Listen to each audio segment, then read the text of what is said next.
नमस्कार, महाराष्ट्र माझा या चॅनलमध्ये आपलं स्वागत आहे. आज आपण उमेद महाराष्ट्र ग्रामीण जीवनोन्नती अभियानाअंतर्गत जो MIP फॉर्म आहे तो कशा पद्धतीने भरायचा त्याची सविस्तर माहिती आपण या व्हिडिओमधून बघणार आहोत. नक्कीच व्हिडिओ शेवटपर्यंत बघा की MIPमध्ये किती रक्कम असते, किती रक्कम दिली जाते, त्यासाठी फॉर्म कशा पद्धतीने भरायचा, काय काय माहिती भरायची, सर्व माहिती आपण या व्हिडिओमध्ये बघणार आहेत. त्यासाठी जर आपल्या चॅनलवर कोणी नवीन असेल तर महाराष्ट्र माझा व्लॉग हे चॅनल सबस्क्राईब करा, लाईक करा आणि आपल्या उमेदच्या बांधवांपर्यंत, भगिनींपर्यंत ही माहिती नक्की शेअर करा. चला तर मग आपण सुरुवातीला आपण बघणार आहोत आपण कुटुंबाच्या उपजीविकेचे विश्लेषण करण्याचा तक्ता. म्हणजे आपण जर बघितलं MIP फॉर्म इथून सुरू होत असतो. एकूण 10 पेजचा फॉर्म आहे. त्यामध्ये शेवटला जो कुटुंब उपजीविकेचे फॉर्म आहे, कुटुंबाच्या उपजीविकेचा फॉर्म, तो आपण सुरुवातीला बघणार आहोत. कुटुंबाच्या उपजीविकेचे विश्लेषण करण्याचा तक्ता. प्रत्येक महिलेचा म्हणजे आपल्या गटामध्ये जर 10 महिला असतील, 15 महिला असतील तर त्या 15ही महिलांनी सेपरेट असा कुटुंब उपजीविकेचे विश्लेषण करण्याचा तक्ता जो 2 पेजचा असतो, जो खालून वरून 1 पेजचा असू शकतो किंवा जर सिंगल घेतला 2 पेजचा असणार आहे, तो सेपरेट फॉर्म भरणं आवश्यक आहे. त्यामध्ये स्वतःच्या कुटुंबाची वैयक्तिक माहिती भरणे आवश्यक आहे. आपण उदाहरण म्हणून आपण एक माहिती बघूया. एक फॉर्म भरणार आहोत की कशा पद्धतीने कुटुंबाच्या उपजीविकेचे विश्लेषण करण्याचा तक्ता बघणार आहोत. त्यामध्ये आपण बघणार आहोत की या MIP फॉर्म भरताना आपण 1 वर्षाची माहिती भरणार आहोत. म्हणजे मागील 1 वर्षाचं जी माहिती आहे ती भरणार आहोत आणि पुढील 1 वर्षाचं नियोजन आपण कशा पद्धतीने करणार आहोत येणाऱ्या रकमेतून, ते सर्व आपण या व्हिडिओमधून बघणार आहोत. त्यासाठी सर्वप्रथम आपण कुटुंबाच्या उपजीविकेचं विश्लेषण करण्याचा तक्ता बघत आहोत. इथं सदस्याचं नाव लिहायचं आहे. आपण त्यासाठी सांगितलं आहे की सुरुवातीला प्रत्येक सदस्य 15 सदस्य असतील, 12 असतील, 10 असतील, त्या प्रत्येक सदस्याने सेपरेट असं स्वतःचा हा फॉर्म असणार आहे. हे सुद्धा लक्षात ठेवा. आपण इथं सदस्याचं नाव घेतो, उदाहरण दाखल घेत आहोत. आपण हे लक्षात ठेवा की फॉर्म भरताना सेपरेटच हा फॉर्म असला पाहिजे. त्यासाठी सदस्याचं नाव, तुम्ही जे सदस्य गटामध्ये आहेत त्याचं स्वतःचं नाव टाकणं इथं महत्त्वाचं आहे पूर्ण. त्यानंतर गटाचं नाव, जे तुमच्या गटाचं नाव आहे, आपण इथं घेतलं आहे जिजाऊ महिला स्वयंसहायता समूह, तर तुमच्या जे गटाचं नाव असेल ते तुम्ही घेणं आवश्यक आहे. त्यानंतर कुटुंबात कमवणाऱ्या व्यक्तींची संख्या, म्हणजे कुटुंबात कोण कोण कमवतं आहे, म्हणजे बाहेरील पैसा असो, शेतीचा पैसा असो, म्हणजे नवरा असेल, बायका असेल, 1 किंवा 2 तुम्हाला जे लिहायचं आहे ते तुम्ही लिहू शकता, किंवा दोघंही जर कमवत असेल तर तुम्ही दोघांचंही कमवणाऱ्या व्यक्ती म्हणून 2 संख्या लिहू शकतात. मासिक, एकूण मासिक आवक, म्हणजे दोघांचं मिळून मासिक घरामध्ये आवक किती येते, आपण इथं अंदाजे 15,000 रुपये दोघांचं लिहिलेलं आहे. नवऱ्याचं जर बघितलं तर 10,000 आणि बायकोचं 5,000 असं आपण घेतलेलं आहे. पुरुषाचे उत्पन्न शेती किंवा नोकरी, त्यामधून 10,000 रुपये महिना येतो. महिलेचं मजुरी किंवा घरकामामधून ती 5,000 कमवते, म्हणून आपण इथं 15,000 दोघांचं एकूण मासिक आवक घेतलेली आहे. त्यानंतर तपशील, आवक आणि जावक आणि पुढील कामाचा आराखडा, म्हणजे पुढील वर्षाचा आराखडा आपण यामध्ये बघणार आहोत. हे आपण मागील 1 वर्षाचा आजपर्यंतचा आढावा यामध्ये घेत आहोत. हे सुद्धा लक्षात ठेवणं आवश्यक आहे. घर, जर आपण घरामधून काही आपल्याला आवक असेल, म्हणजे जर आपलं घर आपण सिटीमध्ये राहत असेल, गावात जरी असेल, जर आपल्या घरामध्ये कोणी भाड्याने असेल तर त्यामधून मिळणारे पैसे, किरायेदार असेल त्यामधून येणारा पैसा इथं टाकणं आवश्यक आहे. त्यानंतर घराला जावक, म्हणजे घराला काय खर्च जर असेल तर तो खर्च आपल्याला त्यामध्ये त्या बॉक्समध्ये टाकायचा आहे. म्हणजे घराला आपण पेंटिंग करतो, काय फर्निचर करायचं असेल तर ते सुद्धा आपण याच्यामध्ये टाकू शकतो. आणि पुढील कामाचा आराखडा, म्हणजे जर आपण पुढील काळामध्ये, पुढील 1 वर्षामध्ये जर घरामध्ये काही दुरुस्ती करायची असेल आपल्याला, खिडक्याची, दरवाज्याची, बाथरूम, कलरिंग, तर आपण त्याचं यामध्ये टाकू शकतो. त्यानंतर आपण बघणार आहोत जमीन असेल तर जमिनीमधून येणारी आवक इथं लिहायची आणि जमिनीला जो खर्च करतो, बियाणे, खते, सर्व त्याची इथं टाकणं आवश्यक आहे. त्यानंतर जमिनीचा, म्हणजे जसं आपण लेवलिंग जर करायचे असेल पुढील नियोजनात 1 वर्षात जमिनीचे, तर ते सुद्धा इथं पुढील कामाच्या आढावामध्ये इथं टाकणं आवश्यक आहे.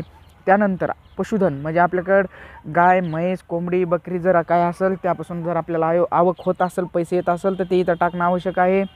त्यानंतर पशुधनासाठी आपण चारा पाण्यासाठी काही खर्च करत असेल तर तो खर्च आपल्याला इथं टाकणं आवश्यक आहे.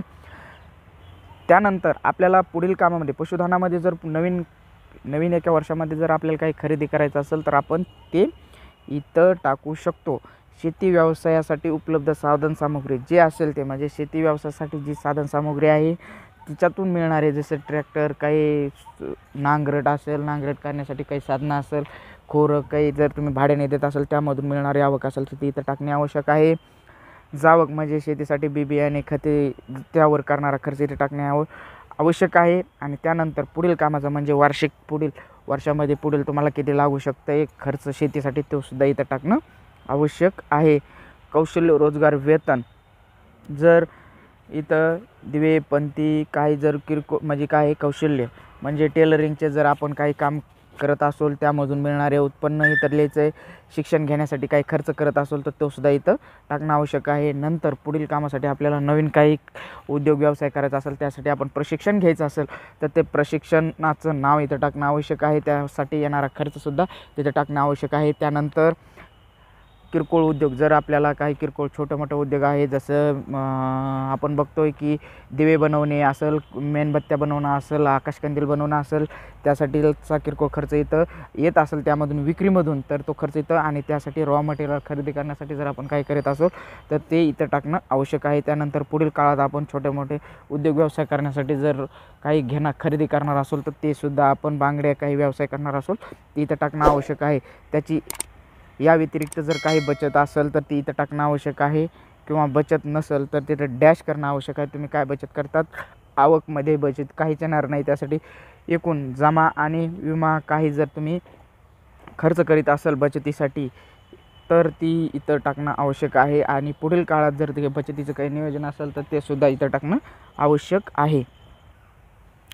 त्यानंतर आपण दायित्व बघणार आहेत.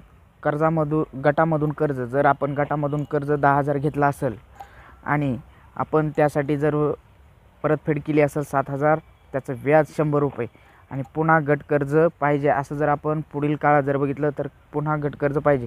बँकेकडून कर्ज जर वैयक्तिक कोणाकडं कर्ज असेल तर ते इथं टाकणं आवश्यक आहे, नसेल तर डॅश करणं आवश्यक आहे.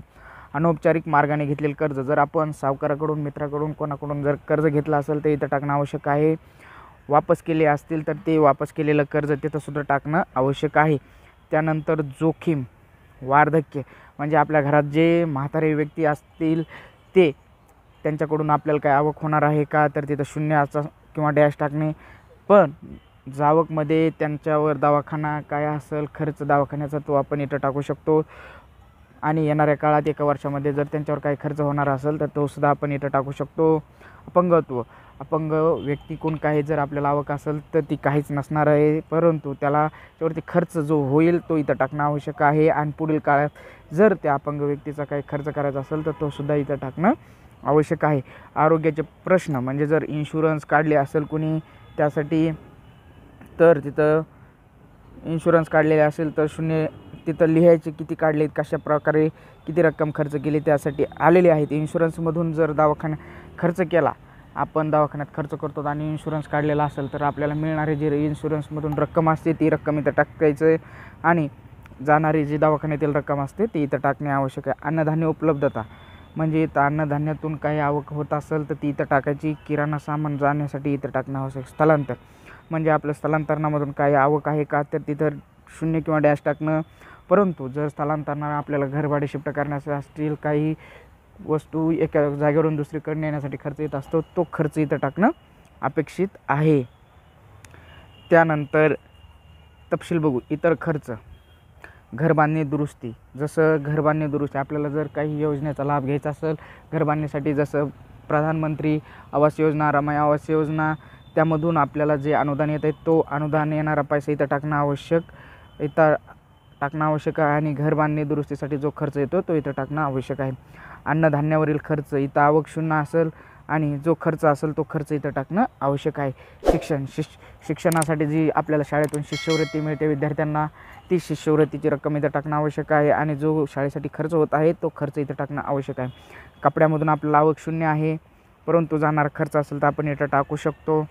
त्यानंतर गॅस सामग्री आपल्याला त्यासाठी आवक शून्य आहे, परंतु खर्च जी गॅस सामग्री आहे इतर माध्यमं आपण ते तिथं टाकू शकतो. त्यानंतर संवाद, पोस्टाने, फोन, केबल टी व्ही इतर मार्गाने इथं संवादामधून आपल्याला शून्य आहे आवक, परंतु जर आपण रिचार्ज केलं तर ते रिचार्जचे पैसे आपण टाकू शकतो. वाहतूक प्रवासावर आपल्याला शून्य आहे, परंतु जर जाण्या येण्यासाठी आपल्याला खर्च लागतो तो खर्च तिथं टाकणं अपेक्षित आहे. त्यानंतर सामाजिक कर्तव्य, सण समारंभ, कार्यक्रम यामधून आपल्याला काही उत्पन्न आहे का, तर ते शून्य असू शकतं आणि परंतु त्या कार्यक्रमासाठी होणारा खर्च आपण ते मध्ये टाकू शकतो. व्यसनामधून आपल्याला काही प्राप्ती असेल तर ती इथं टाकणं, अन्यथा शून्य टाकणं आवश्यक आहे. परंतु व्यसनामधून दारू जे आपण व्यसन आहे त्यावरती खर्च करतो ती रक्कम इथं टाकणं अपेक्षित आहे. इतर या व्यतिरिक्त जर इतर काही आवक असेल तर इथं टाकणे आवश्यक आहे, नाहीतर ती काही जर जावक असेल इतरमधून तर ती या व्यतिरिक्त तर ते आपण इथं लिहू शकतो. शासकीय योजनांचा लाभ, कृती संगम आराखडा. आपण इथं जर बघितलं स्वस्त धान्य विक्री, आपण स्वस्त धान्य दुकानातून 5 रुपये किलोने समजा आपल्याला 20 किलो तांदूळ मिळतात, तर ते गहू तांदूळ मिळू शकतात. ते आपले किती झाले तर 5 दोन्ही 10 म्हणजे 100 रुपयात आपल्याला म्हणजे किती 25 किलो मिळू शकतात. म्हणजे 20 किलो गहू आणि 5 किलो तांदूळ आपल्याला किती रुपयाने मिळू शकतात, 20 किलो म्हणजे 100 रुपयात आपल्याला मिळू शकतात. त्यामधून आपण काय जर आपण बघितलं तर आपल्याला स्वस्त धान्य दुकानातून फक्त 3 रुपये किलोने 5 किलो धान्य मिळतं, परंतु मार्केटमध्ये जर बघितलं आपल्याला तर तेच समजा तांदूळ असतील तर आपल्याला 3 रुपये किलोने 5 किलो तांदूळ फक्त 15 रुपयाचे मिळतात. परंतु आपण जर बघितलं मार्केटमध्ये तोच तांदूळ 20 रुपये किलोने जर बघितलं आपण 5 किलो घ्यायचा असेल तर 100 रुपये लागतो. म्हणजे 100 रुपयामधून 15 जर गेले तर 85 रुपयाचा फायदा होतो. म्हणून धान्य विक्रीतून आपल्याला किती 85 रुपयाची सवलत मिळू शकते, फायदा होऊ शकतो. म्हणून ती रक्कम आपल्याला तिथे टाकणं आवश्यक आहे. रोजगार हमी योजना, जर रोजगार हमी योजनेतून जर लाभार्थी असेल तर त्यामधून येणारं उत्पन्न इथं टाकणं आवश्यक आहे. त्यामधून जावक नसेल त्यामुळे तिथं शून्य किंवा डॅश. निवृत्ती वेतन, श्रावणबाळ योजना असेल, जसं पेन्शन असेल श्रावणबाळ, तसं ती पेन्शनची रक्कम इथे टाकणं आवश्यक. शिष्यवृत्ती, आपण जर पाठीमागं बघितलं शाळेसाठी जी शिष्यवृत्ती मिळते ती शिष्यवृत्तीची रक्कम इथं टाकणं आवश्यक आहे. विमा, जसं आपण पीक विमा रब्बी खरीप भरतोय त्याची येणारी रक्कम इथं टाकणं अपेक्षित आहे आणि जो आपण पैसे भरतोय विमा भरताना त्याची रक्कम इथं टाकणं अपेक्षित आहे. या व्यतिरिक्त जर काय असेल तर ते इतरमध्ये टाकणं आवश्यक आहे. त्याची एकूण इथं लिहिणं अपेक्षित आहे. आवक इथं आणि जावक इथं लिहिणं अपेक्षित आहे. अत्यंत महत्त्वाचं आहे की हा फॉर्म प्रत्येक महिला सदस्यांनी, गटातील प्रत्येक महिला सदस्यांनी भरणं अपेक्षित आहे. त्याशिवाय तुमचा MIPचा फॉर्म परिपूर्ण समजला जात नाही आणि हा फॉर्म प्रत्येक महिला सदस्यांनी वेगळा भरणं अपेक्षित आहे. त्यामध्ये स्वतःच्या कुटुंबातील सर्व बरोबर माहिती लिहिणं अपेक्षित आहे. त्यानंतर जर बघितलं सूक्ष्म नियोजन संसाधन व्यक्ती, जर तुमच्या गावातील जी CRP ICRP तयार असेल, CTC तयार असेल, त्यांचं नाव स्वाक्षरी घेणं अपेक्षित आहे. या फॉर्मवरती जे तुमच्याकडून MIP करून घेत आहे, फॉर्म भरत आहे, त्यांची इथं सही लिहिणं आवश्यक आहे. ज्या सदस्याचा हा फॉर्म आहे त्या सदस्याचं नाव आणि सही इथं लिहिणं अपेक्षित आहे. त्यानंतर तुमच्या गटाचे अध्यक्ष सचिव यांचा सही इथं अध्यक्ष सचिव आणि इथं शिक्का मारणे आवश्यक असून अध्यक्ष सचिवांनी सही करणं अपेक्षित आहे. त्यानंतर आपला हा फॉर्म पूर्ण भरला असं समजलं जातं. त्यानंतर आपण महत्त्वाचा म्हणजे MIP फॉर्म कसा आहे तो आता बघणार आहोत. इथून पुढं हा सेपरेट फॉर्म आहे आणि त्यासोबत आपल्या गटातील जेवढे सदस्य आहेत त्यांनी सूक्ष्म गुंतवणूक आराखड्याचा स्वतःचा फॉर्म भरणं आवश्यक आहे. त्यानंतर आता MIP फॉर्म आपण बघणार आहोत. इथं गटाचे नाव लिहायचं. आपण उदाहरण म्हणून जिजाऊ महिला स्वयंसहायता बघितलं. गटाची स्थापना दिनांक इथं बघितलं 1/1/2020 घेतलेला आहे. गटाचे वय म्हणजे 1 वर्ष 11 महिने झालेले आहेत. आजपासून जर बघितलं डिसेंबरपर्यंत तर 1 वर्ष 11 महिने गटाला झालेले आहेत. त्यानंतर गावाचं नाव बघितलं तर आपण गावाचं नाव तलवडा घेतलेलं आहे. गटाशी संबंधित ग्रामसंघाचे नाव, गटाशी संबंधित ग्रामसंघ असेल तर ग्रामसंघाचे नावसुद्धा इथं टाकणं आवश्यक आहे. तिथं आपण उदाहरण म्हणून आदर्श महिला ग्रामसंघ हे नाव घेतलेलं आहे. त्यानंतर बँकेचे नाव, शाखा MGB तलवाडा, म्हणजे आपलं ज्या गटाचं खातं ज्या बँकेत आहे त्या बँकेचं नाव लिहायचं. इथं MGB तलवाडा घेतलेलं आहे मी. बँकेचा खाते क्रमांक उदाहरण म्हणून घेतलेला आहे. तुम्ही तुमचा स्वतःचा बँक खाते, गटाचा बँक खाते क्रमांक टाकणे आवश्यक आहे आणि स्वतःचा प्रभाग ग्रामसंघ टाकणे आवश्यक आहे. स्वतः ज्या गटाचं ज्या बँकेत खातं आहे त्या बँकेचं नाव इथं टाकणं अपेक्षित आहे. मी उदाहरण म्हणून इथं घेतलेलं आहे. गटात सदस्यांची एकूण संख्या मी इथं 15 घेतलेली आहे. तुमच्याकडे 10सुद्धा असू शकते, 12सुद्धा असू शकते. त्यामुळं तुम्ही असं नाही मी 15 सदस्यांचा MIP फॉर्म भरायचा आहे, या 15 सदस्य गटामध्ये आहेत, या स्वरूपानुसार हा MIP फॉर्म आपण भरत आहोत. तुमच्या गटात जर 12 असतील, 10 असतील तर त्यानुसार तुम्ही बदल करू शकता. त्यानंतर बघू आपण की अनुसूचित जाती आपल्या एकूण सदस्य गटामध्ये किती आहेत, 15. त्यापैकी अनुसूचित जातीचे आपण उदाहरण म्हणून 1 घेतलेले आहे. अनुसूचित जमातीचे 1 घेतलेलं आहे. विमुक्त भटक्या जमातीचे गटामध्ये नाहीत कोणी म्हणून आपण 0 घेतलेलं आहे. इतर मागासवर्ग म्हणजे 5 घेतलेले आहेत. अल्पसंख्याकांचे 2 आहेत आणि खुला प्रवर्गाचे 6 आहेत. एकूण मिळून किती आहेत, 15 आहेत. इथं जर बघितलं आपण अ, ब, क, ड, ई यांची बेरीज म्हणजे 9 आहेत. 9 सदस्य म्हणजे अ, ब, क, ड, ई म्हणजे अ, ब, क, ड, ई म्हणजे किती, 5 आणि 2 7 8 9. 9 गुणिले 100 भागिले किती, एकूण सदस्य संख्या 15 बरोबर किती टक्के आहेत, म्हणजे 60% आहेत. महिलांची संख्या किती लिहायची आपल्याला, इथं 60% लिहायचं आपण. त्यानंतर गुण किती द्यायचे हे आपल्या गटाचे साहेब म्हणजे तालुक्याचे साहेब हे आपल्याला गुण देऊ शकतात. आपण या रकान्यामध्ये काहीही लिहिणं अपेक्षित नाही. या रकान्यामध्ये आपले तालुक्याचा साहेब आपल्याला या रकान्यामध्ये गुण देणार आहेत. त्यासाठी आपण या रकान्यामध्ये काहीच लिहिणं अपेक्षित नाही. गटातील अपंग सदस्यांची संख्या असेल तर हो लिहायचं, असेल तर ती संख्या लिहायची, नसेल तर नाही म्हणून लिहायचं. बैठकीचा क्रम, आपली गटाची बैठक ही आठवडी होत असती म्हणून आपण तिथं आठवडीच लिहिणं, आठवडीला राईट करणं अपेक्षित आहे. बैठकींची अपेक्षित संख्या म्हणजे गट स्थापनेपासून माहितीचा आजपर्यंत जर बघितलं तर आपल्या एकूण 92 बैठका झालेल्या आहेत. म्हणजे 1 वर्ष 11 महिने आपल्या गटाला झालेले आहेत. त्या जर आठवडी बैठक जर बघितल्या आपण तर त्याच्या एकूण अंदाजित आपण इथं उदाहरणादाखल 92 बैठकीची अपेक्षित एकूण संख्या आपण 92 बैठका झालेल्या आहेत असं घेतलेलं. इथं बैठकींची प्रत्यक्ष एकूण उपस्थिती जर कोरोनामुळे कमी झालेली असतील तर म्हणजे बैठकींची एकूण 92 बैठका होणे अपेक्षित होते, परंतु कोरोनामुळे काही काळ स्थगित झालं किंवा एकमेकाच्या घरी जाणं येणं शक्य नव्हतं म्हणून तिथं आपण बैठकांची संख्या 88 घेतलेली आहे. त्यानंतर बैठकींची टक्केवारी जर बघितली आपण, एकूण आपल्या बैठका किती झाल्यात, 88 बैठका झालेल्या आहेत. गुणिले 100 भागिले किती व्हायला पाहिजे होत्या, 92 म्हणून बरोबर किती, 95% आपल्या बैठका झालेल्या. आपण एवढं लिहायचं. या बॉक्समध्ये आपण आपल्या तालुक्याचे साहेब आपल्याला गुणांकन करणार आहेत म्हणून या बॉक्समध्ये आपण काहीही लिहिणं अपेक्षित नाही.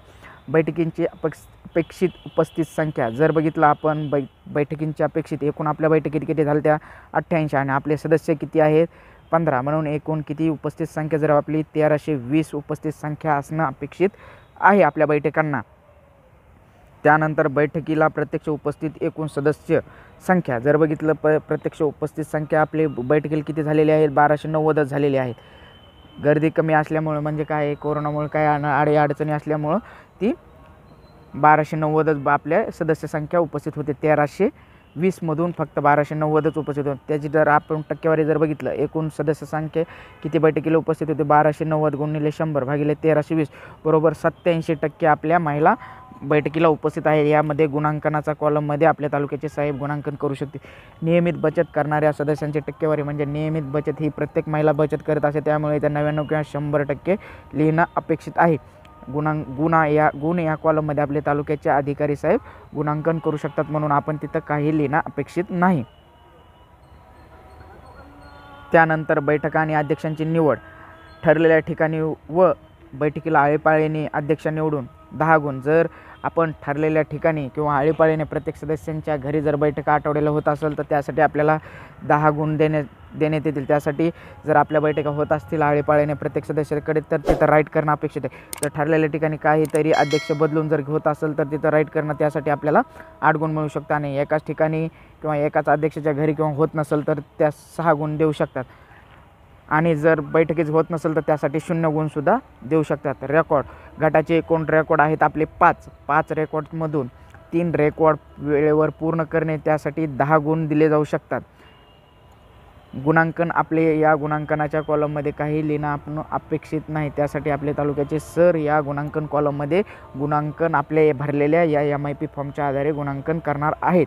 त्यामुळे आपण गुणांकन या कॉलममध्ये काहीच लिहिणे अपेक्षित नाही आपल्याला. त्यामुळे आपण फक्त राईट करणं अपेक्षित आहे. म्हणजे 3ही रेकॉर्ड वेळेवर पूर्ण केले असतील तर त्यासाठी आपण त्या कॉलमला राईट करायचं. फक्त 2च असेल तर त्यासाठी राईट करणं आणि वेळ मिळेल तेव्हा किंवा वेळ मिळाला तेव्हा जर लिहिले असेल तर त्यासाठी आपल्याला 5 किंवा जर लिहिलेच नसेल तर त्यासाठी आपल्याला 0 गुणसुद्धा मिळू शकतात. त्यानंतर विहित नमुन्यात गटांचे लेखे व दप्तर लिहिणे. जर सर्व पुस्तके अद्ययावत असतील तर या कॉलममध्ये राईट करणं अपेक्षित आहे. आपले तालुक्याचे सर आपल्याला गुणांकन करतील. लेखे अपूर्ण नमुन्यात चुका झालेल्या असतील तर त्यासाठी राईट करणं अपेक्षित आहे. त्यासाठी आपले तालुक्याचे सर आपल्याला गुणांकन करू शकतात. त्यानंतर गटाचे लेखे निवड केलेल्या हिशोबनीसाकडून लिहितात का, म्हणजे जो आपण गटामध्ये जो हिशोबनीस म्हणजे BK निवडलेला आहे त्या BKकडून जर आपण आपल्या गटाचे लेखे अद्ययावत करत असतो तर त्याला राईट करणं अपेक्षित आहे. त्यासाठी आपल्याला 10 गुण दिले जाऊ शकतात किंवा अध्यक्ष सचिव किंवा इतरांच्या मदतीने जर आपण गटाचे लेखे लिहित असेल तर त्यासाठी 5च गुण आपल्याला मिळू शकतात. त्यासाठी गटामध्ये जी BK निवड केलेली असेल त्या BKकडून आपण आपल्या गटाचं लेखे अद्ययावत ठेवणं गरजेचे आहे. त्यानंतर गटाची एकूण बचत. प्रति सदस्य बचत भरताना जर बचतीची रक्कम बदलत गेली असेल तर त्याचप्रमाणे स्वतंत्र राखण्यात भरण्यात यावी. प्रति सदस्य बचत भरताना जर बचतीची रक्कम बदलत गेली असेल तर त्याचप्रमाणे स्वतंत्र राखण्यात भरण्यात यावी. गटाची एकूण बचत. आपल्या गटामध्ये एकूण किती आपण उदाहरण दाखल घेतलेले 15 सदस्य घेतलेलं आहे.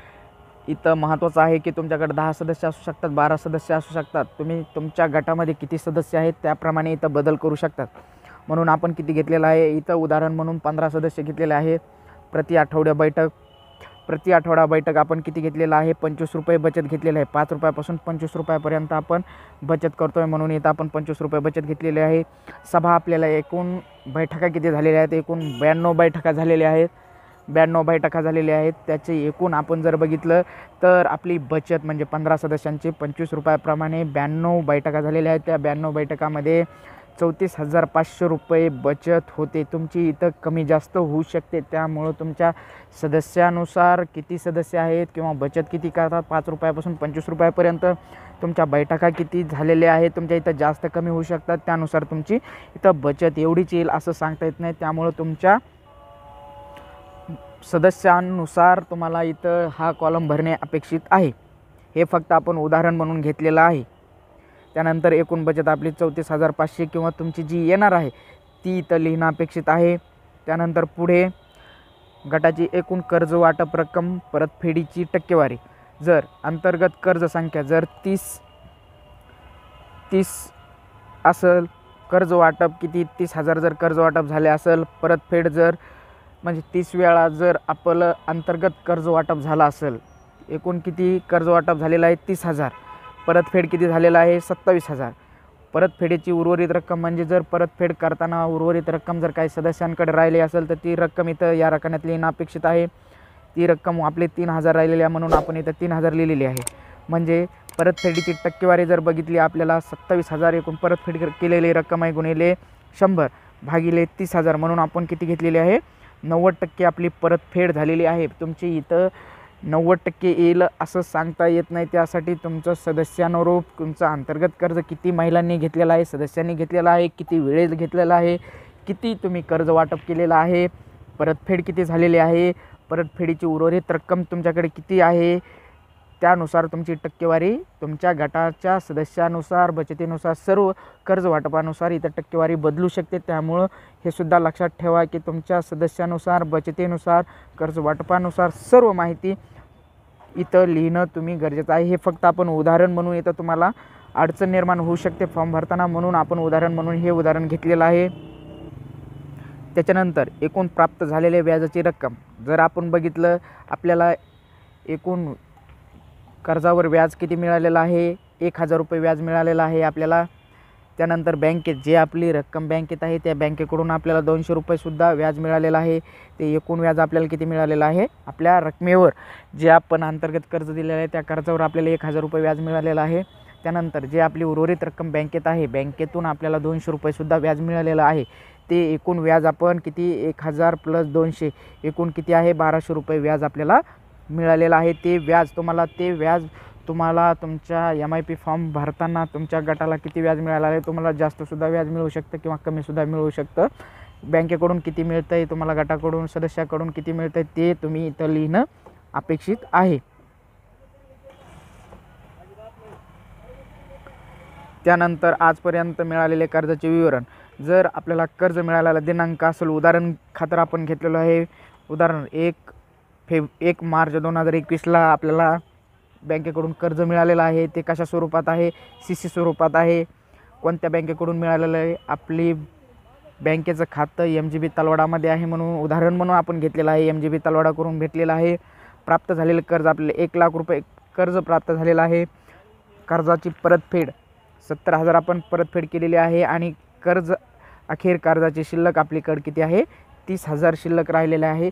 तुमची इथं बदलू शकते, काहींना इथं 50,000 रुपयेसुद्धा कर्ज मिळू शकतं. 40,000 तुम्ही परतफेड केली असेल, अखेर कर्जाची शिल्लक तुमची 10,000 असू शकते. म्हणजे तुम्हाला मिळालेल्या गटाला कर्जानुसार तुम्ही इथं लिहिणं अपेक्षित आहे. आपण हे फक्त उदाहरण दाखल म्हणून तुम्हाला MIPचा फॉर्म कशा पद्धतीने सोप्या पद्धतीने भरता येईल यासाठी आपण उदाहरण म्हणून हे घेतलेलं आहे. त्यानंतर स्वयंसहायता गटाचा निधी कॉर्पस म्हणजे काय, एकूण आपल्या गटाची बचत किती झालेली आहे 34,500. त्यानंतर आपल्याला काय बँकेकडून आणि गटाच्या अंतर्गत कर्जावर मिळालेलं व्याज किती आहे 1200 रुपये.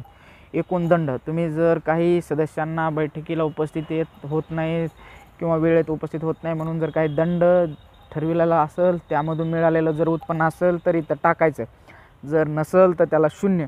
म्हणून एकूण 34,500 + 1200 रुपये एकूण किती होतात 34. त्यानंतर आपली किती आहे बचत, एकूण बचत 34,500 आणि आपल्याला व्याज किती मिळालेलं आहे 1200 रुपये. अंतर्गत सदस्यांना कर्ज वाटपातून आणि बँकेकडून 200 रुपये एकूण किती झालं आपल्याला 35,700 रुपये. एकूण रक्कम आपली 35,700 रुपये झालेली आहे. कुपोषण, आरोग्य, शिक्षण, सरकारी नोकरी इत्यादी माहिती, ग्रामपंचायतीमध्ये सहभागी इत्यादी विषयांवर चर्चा. वरील विषयापैकी कुठल्याही एका विषयावर काम सुरू केले आणि त्याची नोंद इतिवृत्तात जर केली असेल तर त्यासाठी आपल्याला 10 गुण मिळू शकतात. वरील कुठल्याही विषयापैकी एकाच विषयावर नियोजन केले असेल तर त्यासाठी आपल्याला 8 गुण मिळू शकतात. SM1 प्रशिक्षण पुस्तिकेप्रमाणे गटाच्या माहितीचा फॉर्म भरला असेल तर आपल्याला 6 गुण मिळू शकतात. आपण यामधून कोणतं काम केलेलं आहे त्यानुसार आपण त्या रकान्यामध्ये राईट करणं अपेक्षित आहे. त्यानुसारच आपल्या तालुक्याचे साहेब आपल्याला गुणांकन करू शकतात या बॉक्समध्ये. त्यामुळे या बॉक्समध्ये आपण काही लिहिणं अपेक्षित नाही. ते आपल्या तालुक्याचे अधिकारी या बॉक्समध्ये गुणांकन करू शकतात. आपण जे भरलेली माहिती अचूक आहे त्यानुसारच आपल्याला गुणांकन करू शकतात. त्यासाठी अत्यंत सोप्या पद्धतीने आपण उदाहरण दाखल MIP फॉर्म आपल्याला या व्हिडिओमधून घेऊन आलेलो आहोत. नक्कीच व्हिडिओ शेवटपर्यंत बघा. MIP आज पूर्ण महाराष्ट्रामध्ये MIP करणं सध्या चालू आहे. नक्कीच या फॉर्ममधून तुम्हाला तुमच्या MIP करताना तुम्हाला अडचणी ज्या निर्माण होत आहेत, नक्कीच ह्या व्हिडिओ बघा. तुम्हाला तुमचा फॉर्म भरताना कसलीही अडचण निर्माण होणार नाही. जर आपल्या काही बंधू भगिनींना जर अडचण निर्माण होत असेल तर नक्कीच कमेंट बॉक्समध्ये कळवू शकता. आपण नक्कीच ते प्रश्न सोडवण्याचा प्रयत्न पुढील व्हिडिओमध्ये करणार आहोत.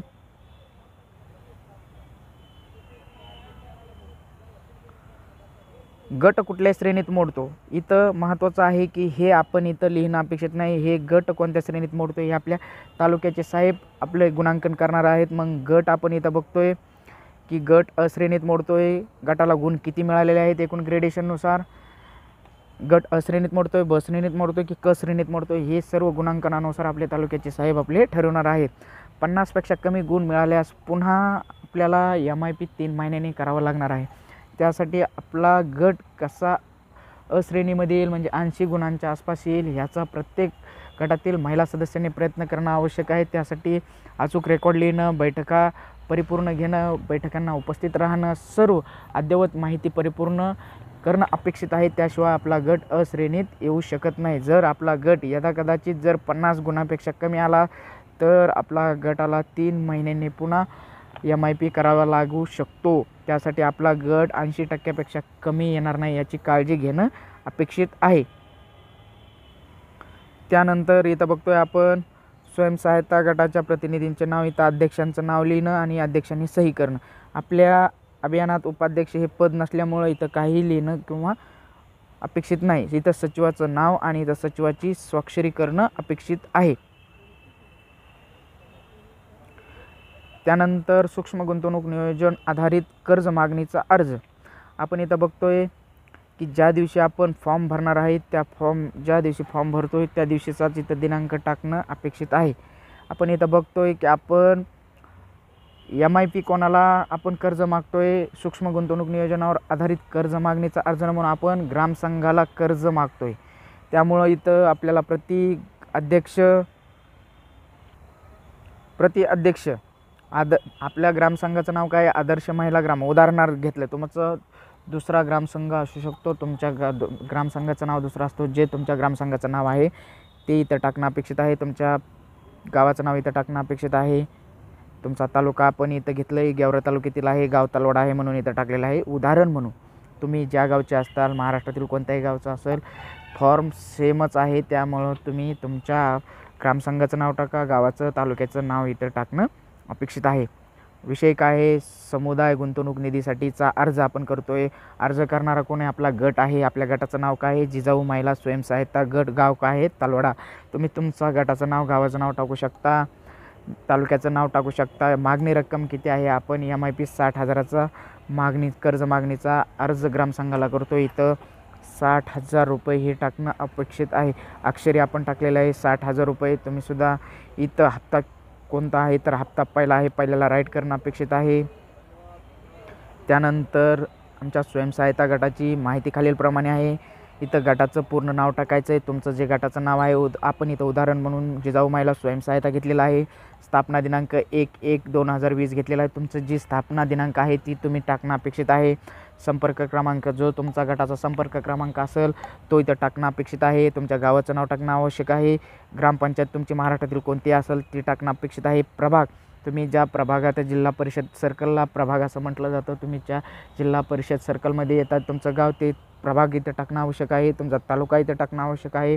आणि तुम्ही ज्या जिल्ह्याचे रहिवासी आहात त्या जिल्ह्याचे इथं जिल्हा टाकणं अपेक्षित आहे. मी हा फॉर्म हा गेवराई तालुक्यातील बीड जिल्ह्यातील आहे म्हणून मी इथं उदाहरण म्हणून घेतलेलं आहे. प्रभाग संघाचे नाव, जर तुमचा प्रभाग संघ स्थापन झालेला असेल तर प्रभाग संघाचं नाव टाकणं अपेक्षित आहे. जर स्थापन झाला नसेल तर नाही टाकलं, डॅश केलं तरी अपेक्षित आहे. त्यानंतर आपल्याला इथं लिहायचं आहे ग्रामसंघाच्या बँक खात्याचा तपशील लिहायचा आहे. आपल्याला बँकेचे नाव, तुमचं ग्रामसंघाचं खातं कोणत्या बँकेमध्ये आहे त्या बँकेचं नाव, शाखा लिहिणं आवश्यक आहे. इथं आपण उदाहरण म्हणून MGB तलवाडा घेतलेला आहे. ग्रामसंघाचा खाते क्रमांक तुमचा जो आहे ग्रामसंघाचा तो टाकणं आवश्यक आहे. आणि पासबुक, तुमच्या ग्रामसंघाचं जे पासबुक आहे बँकेतील त्याच्यावरला IFSC कोड इथं टाकणं अपेक्षित आहे. त्यानंतर आपला गट सामुदायिक गुंतवणूक निधीचे खालील निकष पूर्ण करतो. म्हणजे आपण निकष बघणार आहोत. आपला गट कोणत्या श्रेणी मिळालेली आहेत ही श्रेणी आपले तालुक्याचे साहेब आपल्याला देणार आहोत. आपला गट A श्रेणीत आहे, B श्रेणीत आहे की क श्रेणीत आहे. जर आपला गट हा क श्रेणीत म्हणजे 50 मार्काच्या कमी असेल तर आपण मागेच बघितलं आहे की आपल्याला पुन्हा MIP करण्याची वेळ येऊ शकते. त्यानंतर ग्रामसंघ उपसमितीकडून, तालुका अभियान व्यवस्थापन कक्ष समितीकडून सूक्ष्म नियोजन आराखड्याची छाननी आणि मंजुरी. तर आपण कोणाकडून, ग्रामसंघ उपसमितीकडूनच आपली छाननी केलेली आहे तिथं होय असं राईट करणं अपेक्षित आहे. आपल्या गटामध्ये एकूण किती सदस्य संख्या आहे, आपल्या गटामध्ये मी मागं सांगितलेलं आहे की मी फक्त उदाहरण म्हणून यामध्ये 15 सदस्य घेतलेलं आहे. तुमच्या गटामध्ये 12 सदस्य असू शकतात, 10 सदस्य असू शकतात. त्यामुळे सदस्य संख्या बदलू शकते. त्यामुळे जी सदस्य संख्या तुमच्या गटाची आहे MIP करताना ती सदस्य संख्या लिहिणं इथं गरजेचं आहे. त्यानंतर आपण पहिल्या पेजवर जे बघितलं होतं, अनुसूचित जातीच्या किती, जमातीच्या किती, भटक्या विमुक्ती किती, इतर मागासवर्ग किती, अल्पसंख्याक किती, खुला प्रवर्ग किती, असे एकूण किती आहेत आपण बघितलं आहे की आपले एकूण 15 सदस्य आहेत. त्यामध्ये अनुसूचित जातीची 1 आहे, जमातीची 1 आहे, भटक्याची 0 आहे, इतर मागासवर्ग 5 आहे, अल्पसंख्याक 2 आहेत, खुला प्रवर्ग किती आहे 6 आहे, एकूण किती आहे 15 आहे. म्हणून आपण मागली आपली टक्केवारी किती आहे 60 टक्केवारी. मागासवर्गीय सदस्यांची 60 टक्केवारी आपण बघितलेली असेल, मागं बघितलेले आहेत आपण फॉर्म भरताना. गटात विधवा परित्यक्त्या एकल असेल तर, जर असेल तर त्यांची इथं संख्या लिहिणं आवश्यक आहे. अपंग कुटुंब गटात असल्यास असेल तर इथं लिहिणं अपेक्षित आहे, नसेल तर डॅश मारलं तरी चालू शकतं. जे गट यापूर्वी बँक व इतर स्रोतातून कर्ज प्राप्त झालेले आहे किंवा नाही, तर इथं आपल्याला झाले असेल तर हो लिहायचं, नसेल तर नाही लिहिणं अपेक्षित आहे. त्यानंतर कर्ज वाटपाचा उद्देश म्हणजे आपण कर्ज वाटप कशासाठी, म्हणजे अन्न निवारा, नवीन बांधणी दुरुस्ती, आरोग्य, शिक्षण, उपजीविका, पूर्वीच्या कर्जफेडीसाठी, घरगुती वापरासाठी, उत्पादने, कौशल्य विकास, सामुदायिक गुंतवणूक निधीसाठी महिलांच्या कर्ज मागणीचे कारण. थोडक्यात म्हणजे यापैकी जे आपण 60,000 रुपये ग्रामसंघाला मागणी करत आहोत, यामधून कोणत्या मागणीसाठी आपण कर्ज मागतोय ते इथं लिहिणं अपेक्षित आहे. म्हणजे आपण अन्न निवारासाठी, नवीन घर बांधण्यासाठी, आरोग्य, शिक्षण, उपजीविका, पूर्वीच्या कर्जफेडीसाठी, घरगुती वापरासाठी, उत्पादने, कौशल्य, कोणत्या कारणासाठी आपण कर्ज मागत आहोत ते कारण इथं लिहिणं अपेक्षित आहे.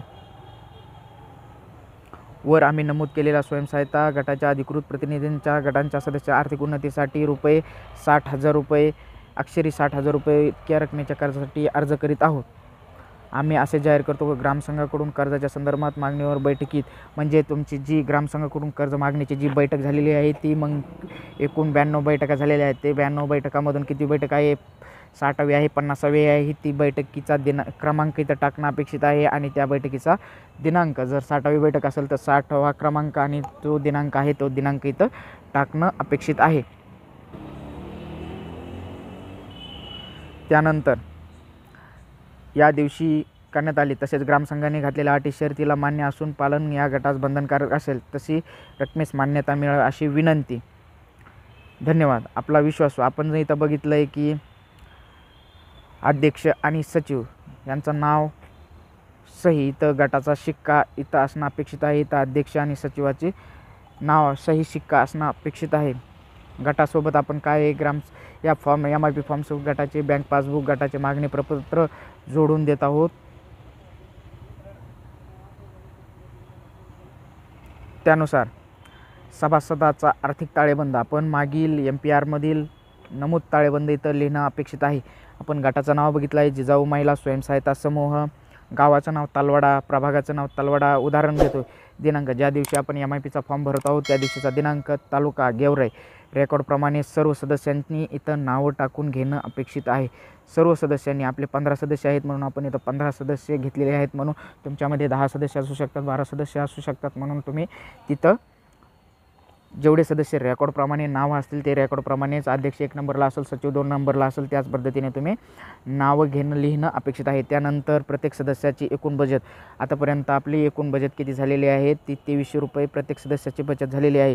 त्यामधून कर्जाचे एकूण थकबाकीदार, जर कर्ज 10,000 घेतलं असेल त्यामधून 8,000 जर त्या सदस्यांनी फेडलं असेल आणि त्याच्याकडे 2,000 बाकी असल्यास, बुडीत रक्कम जर असल्यास त्यांनी जर काही वारंवार जर आपण सांगून गटातील अध्यक्ष सचिवांनी बैठकीमध्ये ठराव घेऊन सांगूनही जर काही बुडीत रक्कम असेल तर ती इथं लिहिणं अपेक्षित आहे. असं प्रत्येक सदस्याचं किती वैयक्तिक, जर आपण किती 30 सदस्यांनी 30 वेळा कर्ज घेतलेलं आहे, 30 वेळा आपण अंतर्गत कर्ज वाटप केलेलं आहे, ते सर्व सदस्यांनी कोणत्या सदस्यांनी किती कर्ज घेतलेलं आहे, त्याच्याकडे एकूण कर्ज बाकी किती आहे, किती घेतली होती, किती परतफेड केली, बुडीत असल्यास ती बुडीतसुद्धा इथं लिहिणं अपेक्षित आहे. हे तुम्ही तुमच्या रेकॉर्डप्रमाणे किती सदस्यांनी घेतलं आहे प्रत्येक सदस्याचं इथं लिहिणं अपेक्षित आहे. आपण फक्त उदाहरणाखातर इथं एक घेतलेलं आहे की सरिता नावाची व्यक्ती आहे, तिने एकूण तिची 2300 रुपये बचत झालेली आहे. 1 वर्ष 11 महिन्याची बचत झालेली आहे आणि कर्जावर तिने 10,000 रुपये कर्ज घेतलं होतं, तिने 8,000 परत केलेलं आहे. त्याच्याकडे 2,000 रुपये बाकी आहे. ती थकबाकीदार नाही किंवा बुडीत नाही, म्हणून ती जर असेल तर त्यामध्ये लिहिणं अपेक्षित. असं तुम्ही जेवढ्या सदस्यांनी कर्ज घेतलेलं आहे अंतर्गत कर्ज, त्या सर्व सदस्यांची इथं माहिती लिहिणं अपेक्षित आहे. त्यानंतर सर्व सदस्यांची माहिती लिहिल्यानंतर गटाचा शिक्का मारणं अपेक्षित आहे आणि अध्यक्ष आणि सचिवांनी स्वतःचं नाव आणि स्वाक्षरी करणं अपेक्षित आहे. त्यानंतर इथं ज्या दिवशी आपण स्वयंसहायता गटाचा ताळेबंद लिहितो आहे त्या दिवशीचे दिनांक इथे टाकणं अपेक्षित आहे. इथं बघतोय आपण की दायित्व आणि मालमत्ता बघतोय आपण. गटातील एकूण सदस्यांची बचत आपण बघितली होती की 34,500 झालेली आहे. बँकेच्या कर्जाची एकूण शिल्लक असेल तर इथं लिहिणं आहे. बँकेच्या एकूण कर्जाची शिल्लक जर काही कर्ज घेतलं असेल बँकेकडून आणि त्याची शिल्लक असेल तर ती इथं लिहिणं आवश्यक आहे. ग्रामसंघाकडून जर कर्ज घेत असेल त्याची जर काही शिल्लक असेल तर ते इथं लिहिणं अपेक्षित आहे. असेल तर, नसेल तर लिहिणं गरजेचं नाही. त्यानंतर इतर काही देयक आहेत या व्यतिरिक्त तर ते इथं लिहिणं अपेक्षित आहे. आपण त्यानंतर दायित्व मालमत्ता बघणार आहोत की सभासद कर्जाची एकूण शिल्लक, जर सभासदाकडून कर्जाची एकूण शिल्लक काय असेल तर ते 3,000 रुपये आपण बघितलेलं आहे. 27,000 परतफेड केलेले आहे, 3,000 बाकी आहे. त्यानंतर बँकेतील एकूण जमा रक्कम महिन्याच्या शेवटी 20,000 रुपये आहे शिल्लक राहिलेली. ग्रामसंघातील बचत जर केली असल्यास, ग्रामसंघामध्ये जर काही बचत केली असल्यास ती इथं लिहिणे अपेक्षित आहे. नसेल केली तर नाही लिहिणे. हाती असलेली रक्कम जर आपली बघितली तर हाती असलेली आपली रक्कम किती आहे तर ती 11,500 रुपये आहे. हाती असलेली रक्कम म्हणजे मागचे आपण 30,000 रुपये कर्ज दिले, त्याच्यातून 27,000 परतफेड केली, 3,000 रुपये बाकी आहे. उर्वरित आपली 34,500 रुपये होती. त्यामध्ये 1,200 रुपये व्याज, म्हणजे एकूण आपल्या हाती असलेली किती 11,500 रुपये असल्यास ही तर म्हणजे 1,000 रुपये आपलं जर बघितलं तर व्याज आलं. अंतर्गत कर्जातून 200 रुपये व्याज चालतं, म्हणजे बँकेकडून व्याज आलं. एकूण किती 1,200 रुपये झाले. म्हणजे इथं किती झाले एकूण आपले 35,700 रुपये इथं झालेले आहेत. म्हणजे आपले किती 34,500 रुपये एकूण बचत. त्यानंतर 1,200 रुपये 200 रुपये बँकेकडून आणि 1,000 रुपये ह्याच्याकडून आपल्याला अंतर्गत कर्जातून आलेलं व्याज एकूण किती झालेली आहे आपली 35,700 रुपये. आणि हे जर आपले बघितली तर एकूण बचत किती आहे 34,500 रुपये. त्यामुळे इथं जर बघितलं उत्पन्नापेक्षा खर्च जास्त असले तिथं 0 लिहिणे अपेक्षित आहे. इथं खर्चापेक्षा उत्पन्न जास्त असले तिथंही 0 लिहिणं अपेक्षित आहे. दायित्व रक्कम मालमत्ता कमी असली तर डॅश लिहिणं अपेक्षित आहे. आणि दायित्व रक्कम अधिक दायित्व कमी असल्यास इथं आपण दायित्व म्हणजे 1,200 रुपये आपल्याला व्याज आलेलं आहे ते 1,200 रुपये इथं लिहिणं अपेक्षित आहे. तर 0 लिहिणं किंवा डॅश लिहिणं अपेक्षित आहे. नाही तर 1,200 रुपये. गट हा नफ्यामध्ये आहे असं आपल्याला असेल तर आपला गट हा चांगला असा समजला जातो. त्यानंतर उत्पन्न व खर्चावरील तफावत रक्कम काढल्यानंतर दायित्व मालमत्ता ताळेबंद जुळवून एकूण रक्कम लिहावी. करताना अधिकची रक्कम सर्वात शेवटच्या 2 रकमेत भरावी. नंतर ताळेबंद पूर्ण लिहावा. इथं गटाचा शेवटी शिक्का आणि अध्यक्ष आणि सचिवाचं नाव आणि स्वाक्षरी लिहिणं आवश्यक आहे. त्यानंतर जर बघितलं आपण अत्यंत महत्त्वाचं म्हणलं तर इथं बघायचं जिजाऊ महिला आपण गटाचं तर जे तुमच्या गटाचं नाव आहे ते तिथं नाव टाकणं अपेक्षित आहे. इथं मी उदाहरण म्हणून जिजाऊ महिला स्वयंसहायता समूह घेतलेल्या गावाचं नाव तलवाडा, तुम्ही तुमच्या गावचं नाव घेऊ शकता. ग्रामपंचायत इथं मी उदाहरण म्हणून तलवाडा घेतलेलं, तुम्ही तुमची गाव ग्रामपंचायत आहे ती लिहिणं आवश्यक आहे. प्रभाग तुम्ही कोणत्या प्रभागामध्ये राहतात तो प्रभाग लिहिणं अपेक्षित आहे. तालुका तुम्ही ज्या तालुक्यात रहिवासी असाल ते रहिवासी तो तालुका लिहिणं अपेक्षित आहे. गटाचा सूक्ष्म गुंतवणूक नियोजन करताना श्रेणीकरण केले आहे का होय, इथं होयला राईट करणं अपेक्षित आहे. गटाला श्रेणी अ ब क हे आपले तालुक्याचे साहेब देऊ शकतात. त्यानंतर गटाची सदस्य कौटुंबिक विश्लेषण केले आहे का, इथं होय केले आहे. सदस्यांच्या कर्जाची मागणी करताना वंचित जोखीम प्रवर्तन लक्षता घेऊन प्राथमिक ठरवले आहे का, इथं सुद्धा होय लिहिणं अपेक्षित आहे. त्यानंतर आपण बघणार आहोत इथं उदाहरण म्हणून सभासदाचे नाव इथं रेकॉर्डप्रमाणे सर्व इथं आपण घेतलेलं. इथं फक्त फॉर्मवरती जर 10 असेल तर तुम्ही दुसरी प्रिंट काढून याला जोडू शकता. लांबचे म्हणजे कमीत कमी 15 सदस्य उदाहरण म्हणून आपण 15 सदस्य घेतलेले आहेत. तुमच्या गटात 12 किंवा 10 सदस्य असू शकतात म्हणून उदाहरण म्हणून तुम्ही तुमच्याप्रमाणे घेऊ शकता. तिथं आपण उदाहरण म्हणून घेतलेलं आहे 15 सदस्य. आपण एका सदस्याचं घेऊ. तुम्ही त्याप्रमाणे तुम्ही सर्व सदस्यांचे फॉर्म भरणं आवश्यक आहे. सर्व माहिती लिहिणं आवश्यक आहे. सरिता नावाचं आपण एक महिलेचं नाव घेतलेलं आहे. कर्जाचे कारण ज्या कारणासाठी सदस्याला कर्ज पाहिजे, समजा तिला कौशल्य विकासासाठी काही तंत्रज्ञान नवीन शिकण्यासाठी तिला कर्ज हवं असेल तर तिने प्रास्ताविकामध्ये रक्कम ज्या कामाकरता कर्ज पाहिजे ती आवश्यक गुंतवणूक रक्कम म्हणजे तिला 8,000 सरिताला 8,000 रुपये रक्कम पाहिजे आहे. सदस्य गुंतवणूक रक्कम सदस्याचे भागभांडवल म्हणजे सदस्याकडे किती एकूण भागभांडवल किती आहे, म्हणजे तिने कर्ज मागणी किती केली आहे, गटाला 8,000 रुपये केली आहे आणि तिच्याकडे भागभांडवल 2,000 रुपये आहे. आणि गटाने जर तिला गटाची मागणीनुसार रक्कम गटाकडे मागणी केलेली रक्कम किती आहे, गटाला 6,000 रुपये मागणी केलेली आहे. म्हणून गटाने किती मंजूर केलेली आहे, जर गटाने जेवढी मंजूर केली आहे ती 5,000 मंजूर केली आहे. आणि परतफेडीचे एकूण हप्ते म्हणजे गटाने किती 5,000 केले आहे म्हणून 5 हप्त्यात ती 1,000 रुपयाने परतफेड करू शकते। जर स्वस्त धान्य विमा इतर यामध्ये डॅश लिहायचं प्राथमिकता, जर आपण कर्ज ज्यावेळेस आपल्याला कर्ज म्हणजे गटाला प्राथमिकतेनुसार जर तुम्ही कशा स्वरूपात कर्ज वाटप करणार आहात, जर सरिता नावाच्या महिलेला जर कौशल्य विकासासाठी तुम्ही 5,000 रुपये कर्ज मंजूर केलं, तिचा जर प्राथमिक क्रमांक असेल, पहिला क्रमांक असेल तर तिला 1 क्रमांक लिहिणं अपेक्षित आहे। ज्या महिलेने दुसरं कर्ज मागणी केलेले तिला दुसरा क्रमांक असेल तर ती 2 क्रमांक लिहिणं अपेक्षित आहे। त्याचप्रमाणे वंचित निर्धारण प्रक्रियेत PIP जर केली असेल, गावामध्ये PIP केली असेल तर तिथं होय किंवा नाही लिहिणं अपेक्षित आहे।